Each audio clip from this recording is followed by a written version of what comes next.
Hello, my name is Stuart Hennefeld, and I am the Director of the Division of Compensation Analysis and Support, a part of the National Institute for Occupational Safety and Health, or NIOSH.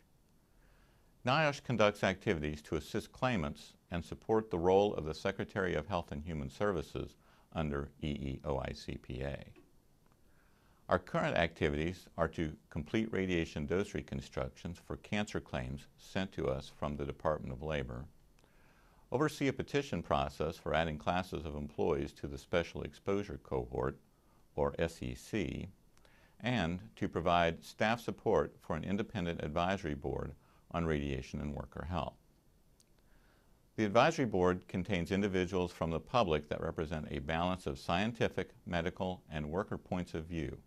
It was established to advise the Secretary of Health and Human Services on the scientific validity and quality of dose reconstruction efforts, and SEC petitions and whether classes of employees should be added to the SEC.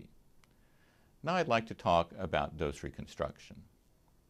Dose reconstruction is an accepted scientific method used to estimate how much radiation an energy employee was exposed to while working at a Department of Energy or atomic weapons employer facility. Dose reconstruction uses the energy employee's individual exposure record when it's available. It calculates the dose to the location of each primary cancer, and the dose is calculated for each year from the start of exposure to the date of cancer diagnosis. The Department of Labor uses the radiation dose reconstruction from NIOSH along with cancer risk models to determine the likelihood that the cancer resulted from radiation exposure or the probability of causation. Probability of causation is a measurement of the likelihood that cancer resulted from radiation exposure. It's expressed as a percentage, somewhere from 0% to 100%. And a value greater than or equal to 50% indicates that the cancer was at least as likely as not a result of radiation exposure. When individual dose monitoring results are not available or incomplete, doses can be estimated using coworker studies or radiation doses received by coworkers of the claimant. Surrogate data, which is the use of radiation exposures for employees exposed to very similar types of activities as the claimant, and source term modeling, which in some cases allows the calculation of a person's dose just from a knowledge of the materials that are present in the workplace. This slide depicts the radiation dose reconstruction process. From NIOSH's standpoint, the process starts when we receive the claim from the Department of Labor. When we receive that claim, we send a letter to the claimant to advise him or her of the claim's relative progress. We request radiation exposure data for the claimant. Usually that request is made to the Department of Energy. We then conduct an interview with the claimant and record the results of that interview using a computer program. Because of that, we call it the Computer-Assisted Telephone Interview, or CATI, and a report of that interview is sent to the claimant so the claimant can correct it or provide additional information at that point. We then conduct the dose reconstruction and send a draft dose reconstruction report to the claimant along with a blank form we call the OCUS-1 form. We then have a closeout interview with the claimant, and if the claimant has no more information to provide, we ask them to sign the OCUS-1 form and return it to us. Signing that form merely indicates that the claimant has provided all the information available. We then finalize the dose reconstruction and send a copy to the claimant along with sending the final report to the Department of Labor for the determination of compensation. Another activity that NIOSH performs under EEOICPA involves the Special Exposure Cohort, or SEC. The SEC is an additional way for claimants to receive compensation under EEOICPA.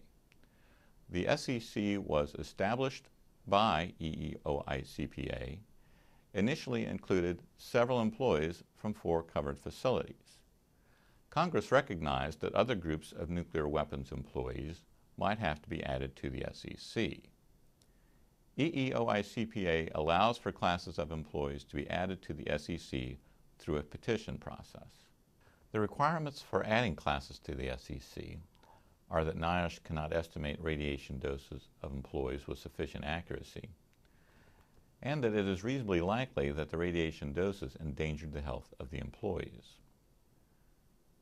SEC petitions can be initiated by NIOSH or by one of the following: one or more DOE contractor or subcontractor, or AWE employees included in the proposed class of employees or their survivors; one or more labor organizations representing or formerly having represented DOE contractor or subcontractor, or AWE employees included in the proposed class of employees; or one or more individual entities as authorized in writing by one or more DOE contractor or subcontractor, or AWE employees included in the proposed class of employees or their survivors.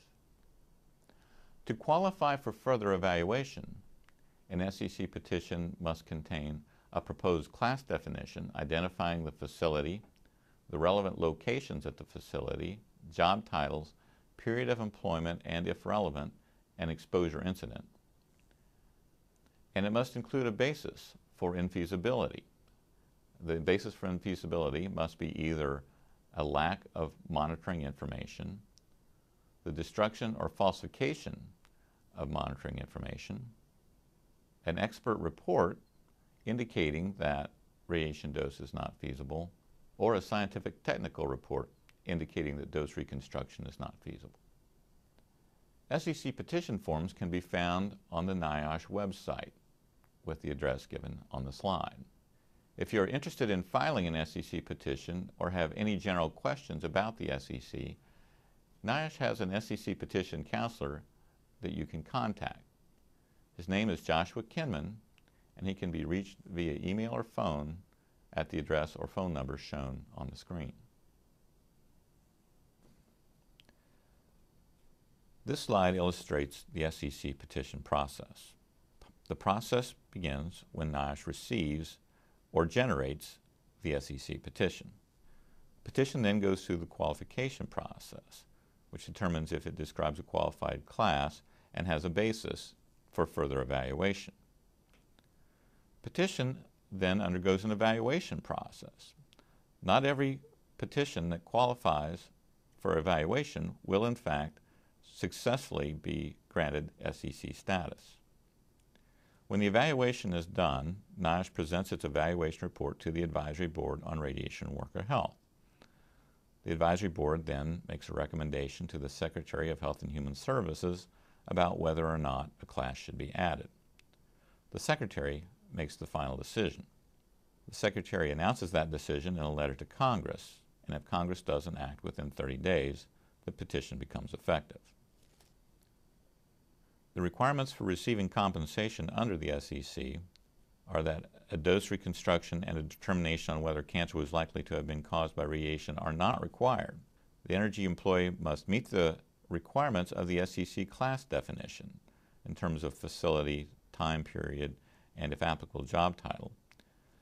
Typically, they must have worked in the facility for 250 days, and they must have developed one of the 22 eligible cancers.